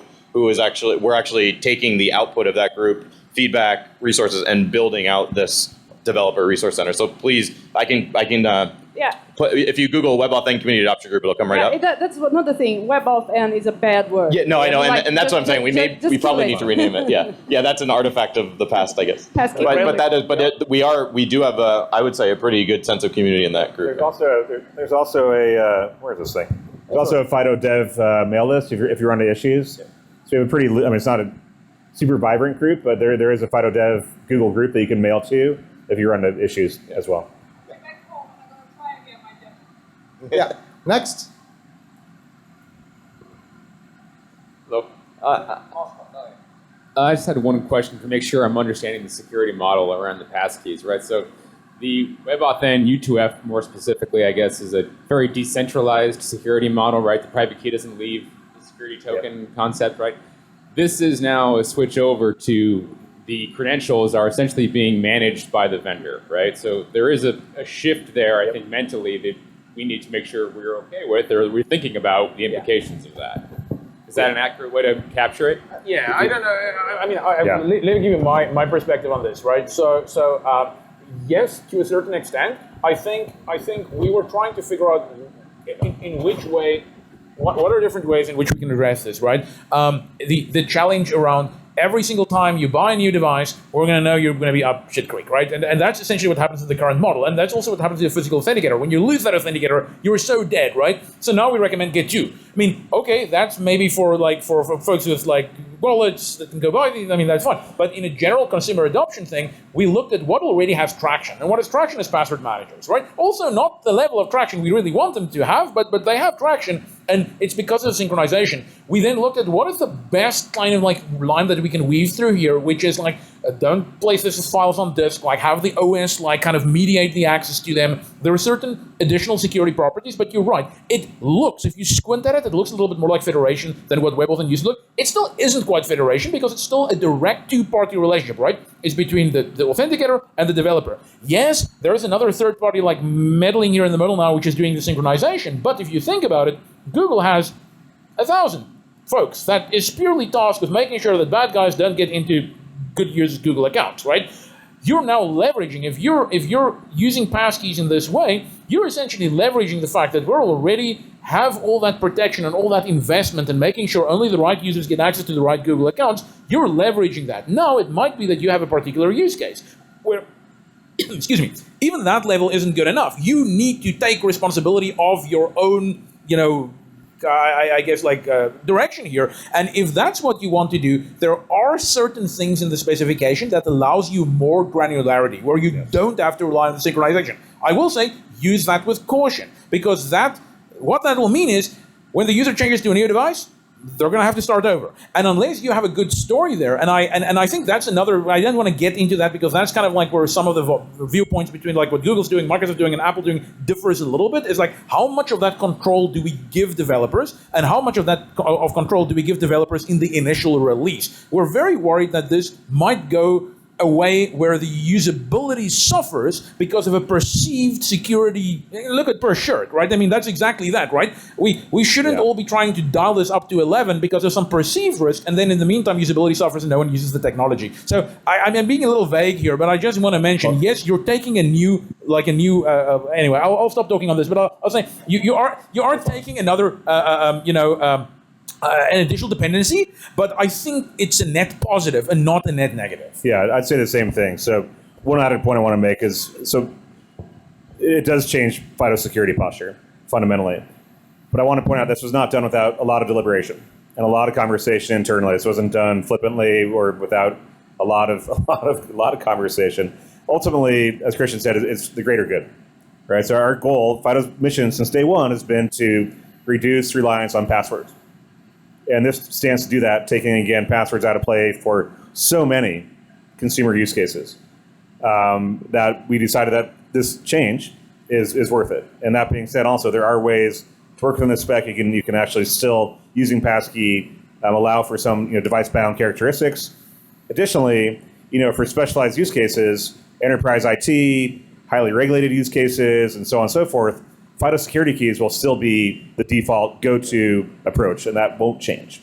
And just one other important thing, right? The passkeys in your account will be end-to-end encrypted, right? So that's an encrypted blob to Google, Microsoft, and Apple. They're end-to-end encrypted like other end-to-end encrypted data. So yes, we manage how they get down to the device, but you have to unlock them, right? And a lot of security policies also. Yeah. So I was wondering what are the what have you been discussing regarding account recovery when it comes to this, and like the issues with vendor lock-in that arise as a result of putting the authentication in the device? I think that's a great question. I'll try and briefly just answer this in case some of my colleagues here also want to get in. But I think you're absolutely right. This again hinges on the fact that, like with many other user data, like you have data. There's data now that's sitting somewhere, and you need to, like with any other data, it's your data, right? You need to have the ability to get that data out of the ecosystem if you ever want to move somewhere else. We definitely recognize that. How we do that in a secure way. With passwords, it's kind of like a little easier because we all know passwords are like iffy, and you have other second factors. But like I said, if we want passkeys to be something where you don't necessarily need a second factor, now suddenly that bar is higher, right? And what do you do? Now, Apple and Google have both said, Apple has their white paper on essentially how the passkey mechanism works. They also have the one I call keychain encryption. Google will do the same thing, right? So we will also, like Tim said, it's going to be end-to-end encrypted.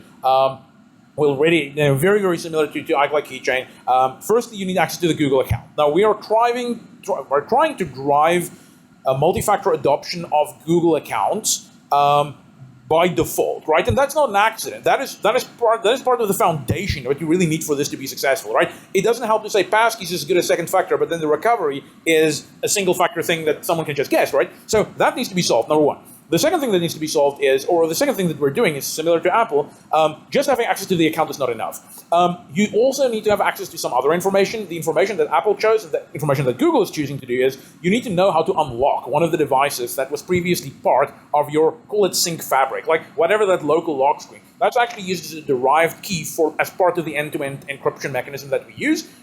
So we think mandatory like 2SV, which we're trying to drive in, plus that factor, plus all the other additional, I had a slide that I didn't show here, but if you think about it, over 99.9% of automated attacks where an attacker has your correct Google password will block. We won't allow them in because there are so many other things that we know about attackers and where they come from and how they look. So all of that benefits are there, and on top of that, we then layer the 2SV, we layer the additional screen unlock. So we think we have a pretty strong and a pretty robust system.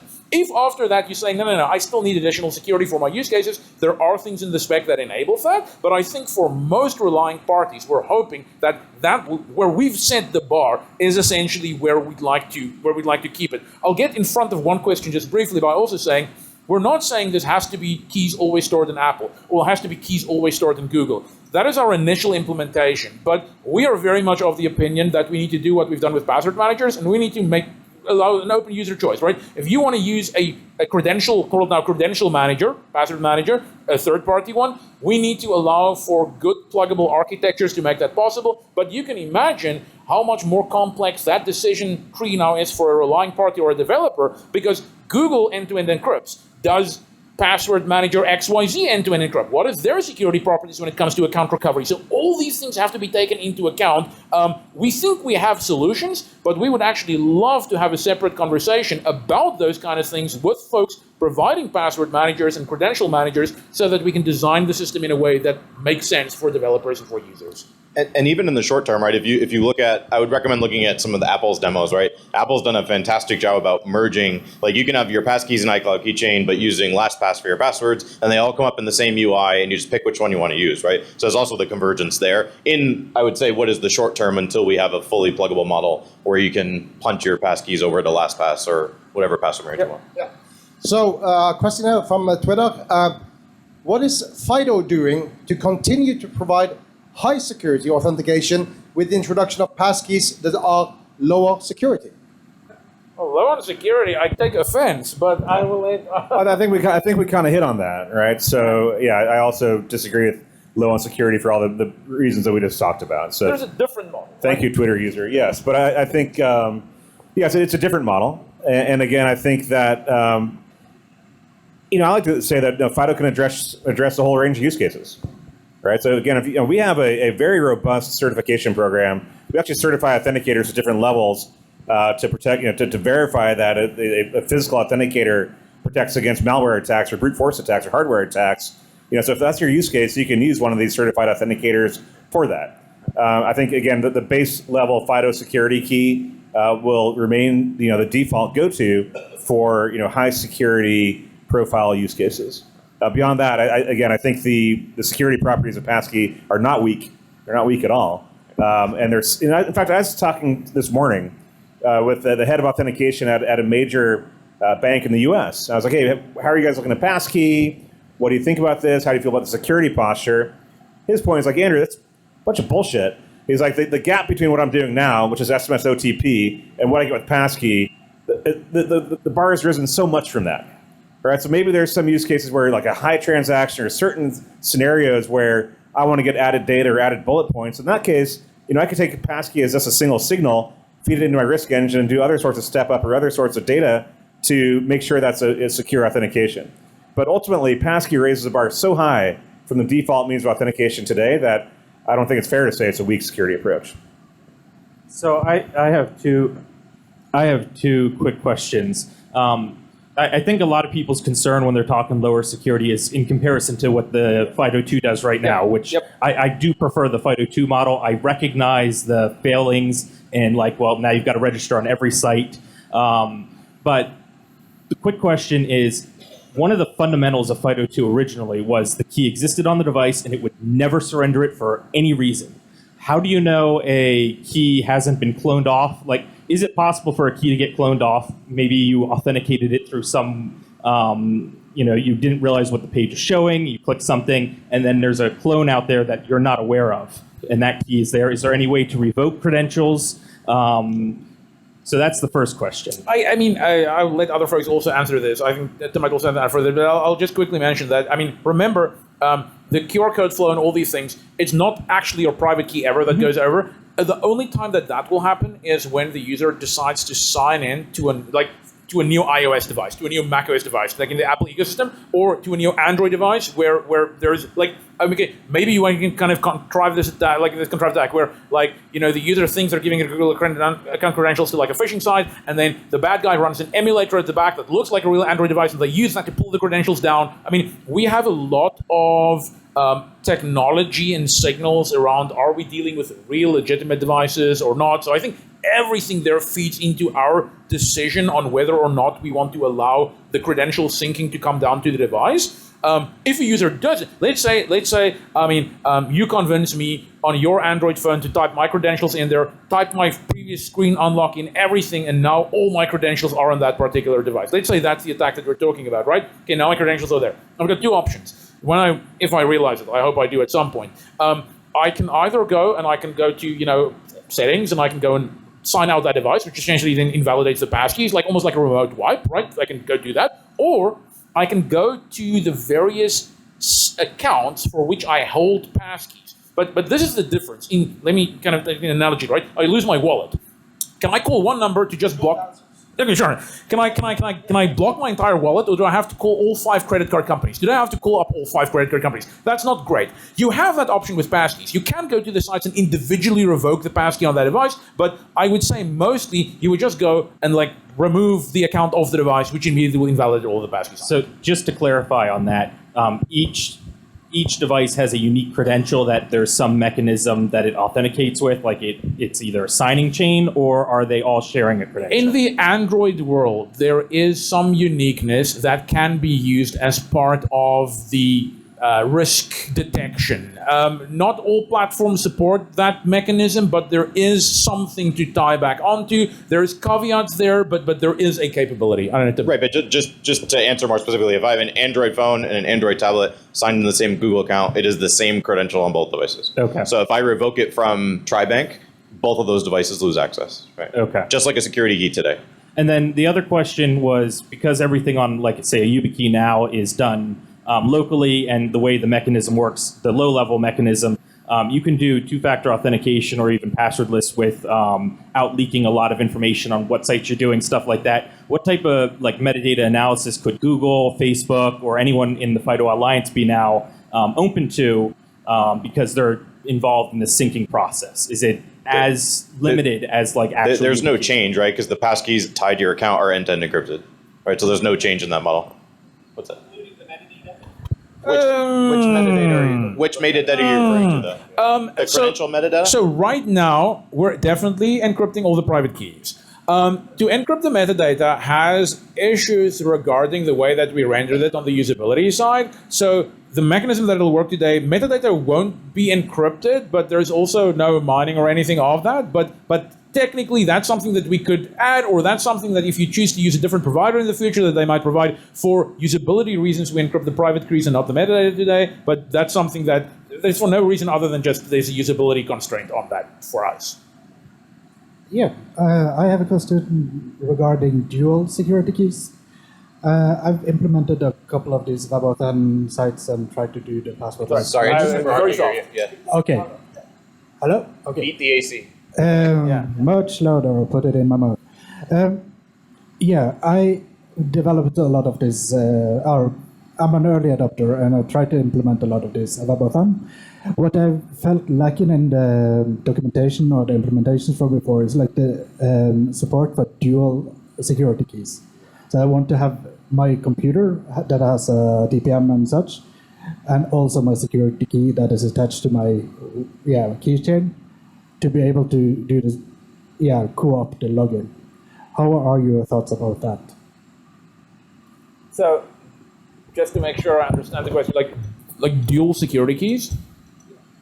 So being able to use or need to use both at the same time for an authentication. I mean, that's technically already possible. It's like a relying party choice. It's kind of almost like a workflow where the relying party today can make the decision and saying, hey, I need my criteria as a password plus a security key, or my criteria as a security key plus SMS OTP, or my criteria is 2 security keys. I mean, that's something that is totally implementable from a workflow perspective on the relying party, not something that the spec needs to change to support.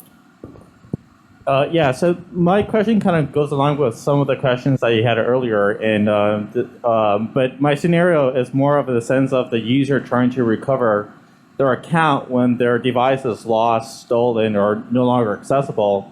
They're traveling for business, vacation, whatever else. They have to resort to a machine at the hotel, whatever, to log in to access their information, whether it's bank, whatever else.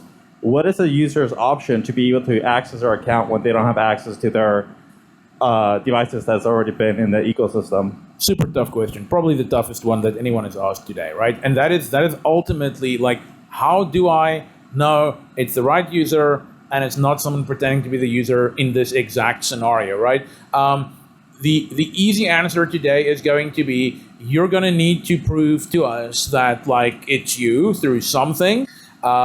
You will, if there is no signal, if it's not coming from a known IP address or like a location or something that we know about you, which is, we've got many different types of signals, if in the future, the idea is that we remove passwords of Google accounts. So there will not be a password. That will not be a signal that you can provide us anymore, right? Because it's such a weak signal. But then the question is, what can you provide us? Well, maybe you can tell us about how you unlocked your previous phone. But then where are you going to tell that to us? To the kiosk machine? Maybe that's okay, but the question is also, even if you can get into that kiosk machine, we can't really make your passkeys usable from there, because then that means they will be leaking onto the kiosk machine. So this is a very tough problem. We're kicking the can down the road a little bit, where we say, well, if you can at least get access to like another phone, like a new one or someone else's, you can sign in there, like then maybe you can sync things down. But it's very hard, because it's clearly a usability issue, but it is also such a big security issue if we let the wrong user in or sync the credentials to a shared terminal, then we don't have a perfect answer for that today. But that is a problem that users are already experiencing right now. But I think one potential thing, right? So let's assume that their phone got stolen, but their laptop didn't. We do have the ability to reverse that cross-device flow. Yeah. It's just a little awkward right now, turning your laptop to scan a QR code. That the protocol allows that, right? We just haven't enabled that experience. So you could, in theory, use your laptop that didn't get stolen because in your hotel room to get back into your Google account by reversing the flow. It's totally possible, and Apple's actually already supporting it for iPad and Mac. It's if you have nothing that we're stuck. Right. They don't have access. Absolutely nothing. Yeah. Gotcha. One there, yeah. Hey, yes, thank you for your time, by the way.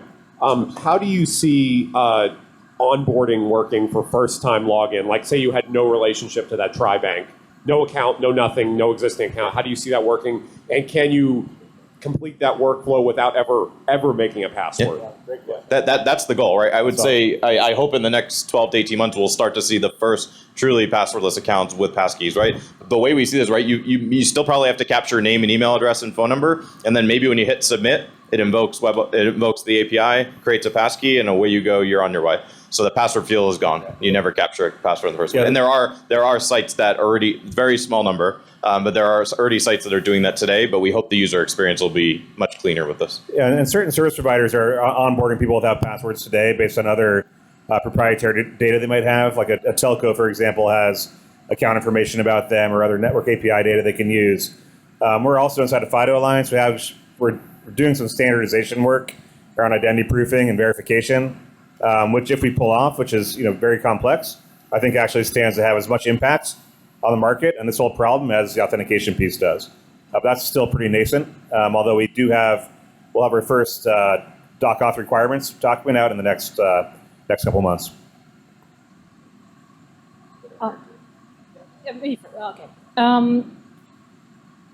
It's really good to hear that you're taking on such skilled usability team to work on your usability, because my primary worry is, and then I get divorced. What happened? I managed to set up all my devices, but all of a sudden I am now going to untangle myself from the complexity that I've just made. Am I able to? Do I understand this? Or what if I die? What happens? That's a good one for you, Christian. But no, Tim. I'll just say password manager, right? Yeah, there's, well... No. I'll just say, it's like the password manager today. I'm not saying the problem is solved, but it's very similar to what you already have with password manager. It's not a very problem. Right. Yeah. I would agree with that. We're not necessarily solving everything, right? These are not necessarily net new, but that's part of iterating over time too, right? Like we've already seen Apple iterate on some of the digital legacy stuff that is thinking about that, right? So that's something we can enable over time as we start to think about what are the security implications of sharing a passkey, right? Like all of these different, how do you pull that passkey back? Is it better, one question we keep asking, is it better for me to send you my passkey for my Netflix account or just have you add a passkey to my Netflix account, right? These are the things we're starting to think about all around revocability and all of these models. Netflix says neither. Yeah, well, yeah. Terms of service official, yeah. No. Yeah, Netflix, I would think, is very happy about passkeys. Now they are.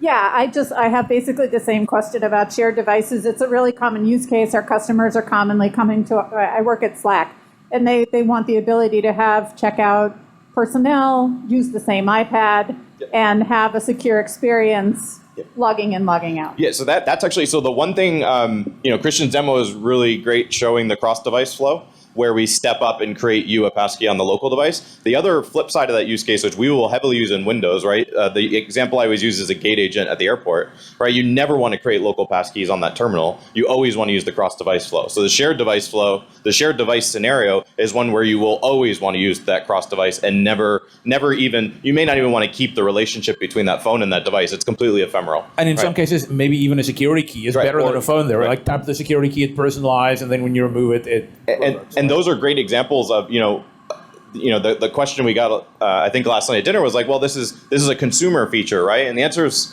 it's targeted at very consumer-centric use cases. But if you look at a frontline worker in a retail environment, I can tell you as Azure AD identity provider, they're using SMS sign-in. This is instantly better, and those are quote-unquote enterprise scenarios, right? So the gate agent use case, same thing. Like, what is better, them using a phishable mechanism or this phishing-resistant thing that may or may not be on their personal phone or a managed device? It's still better and a better user experience, less phishable. Yeah, we shouldn't rule out Passkey for the enterprise. No, but what's the Azure data? Like 28% of Azure clients are using MFA. Yeah. So we can move that up, 10, 20% by using passkeys. Yeah, that's a great thing. And Christian alluded to it, right? Where we have added to the specifications options for enterprises, or I hate the term enterprise, work, school, higher security. You could argue that like a Twitter verified user is closer to an enterprise user than a consumer, as one example. So where there are mechanisms in the spec to accommodate those that you'll start to see implemented. So we're getting close to the time where I have to end this, and there will also be a 1 hour break before we continue. But again, this one's for you first, Andrew. Privacy in this. I mean, security is one thing. Privacy is part of security. It is also something different. So have you looked into if this passkeys, FIDO, WebAuthn, U2F, or whatever you want to call it, you should really look into standardizing stuff.